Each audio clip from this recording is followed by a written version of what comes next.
Hey there, Forex traders. Do I have a story for you? I once knew a trader who thought they were invincible, trading without a single thought about risk management. Well, let's just say they learned their lesson the hard way when one bad trade wiped out half their account. If you've ever found yourself in a similar situation, smash that like button and share this video with your trading buddies. Now, I know you're here because you want to avoid those gut-wrenching losses and start making some serious profits, right?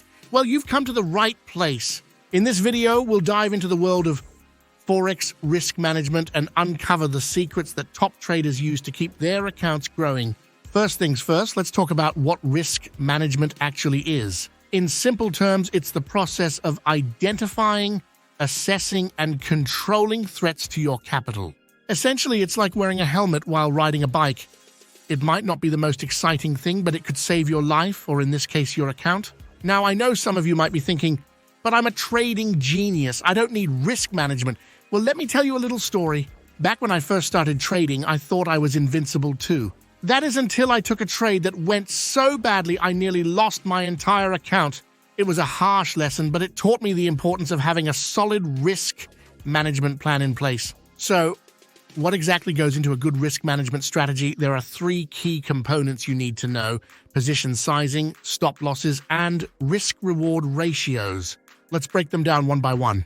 Position sizing is all about determining how much of your account you should risk on each trade. A good rule of thumb is to risk no more than 1 to 2% of your account on any single trade. This way, even if you have a string of losses, you won't blow up your account. Next up, stop losses.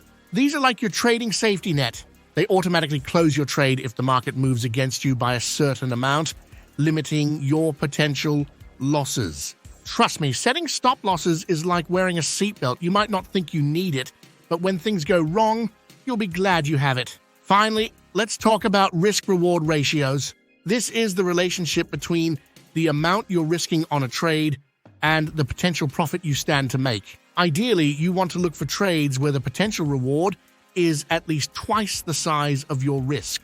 This helps ensure that even if you have some losing trades, your winners will more than make up for it. Now, I know this might all seem a bit overwhelming at first, but don't worry, I've got a challenge for you. Pause the video right now and try calculating your ideal position size for a trade where you're risking $100 to make $200. Share your answer in the comments below and let's see who's been paying attention. Okay, so now that you know the key components of a solid risk management strategy, it's time to put them all together into a personalized risk management plan.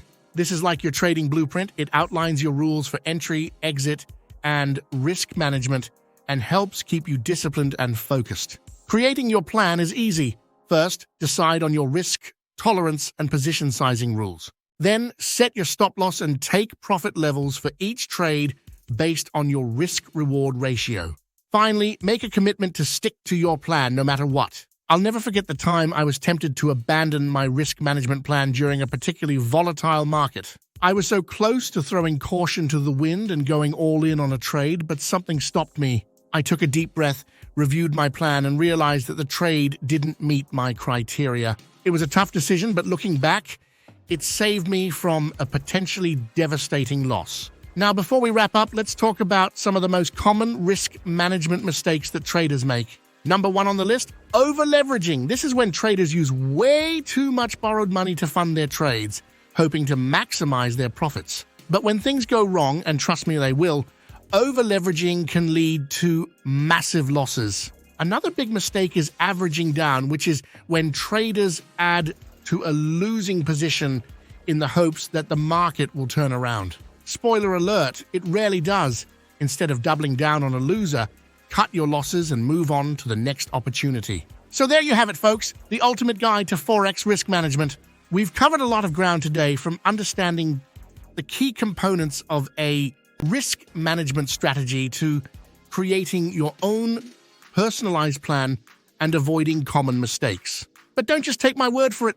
Put these concepts into action and see the results for yourself. Remember, risk management is the key to consistent profits in the Forex market.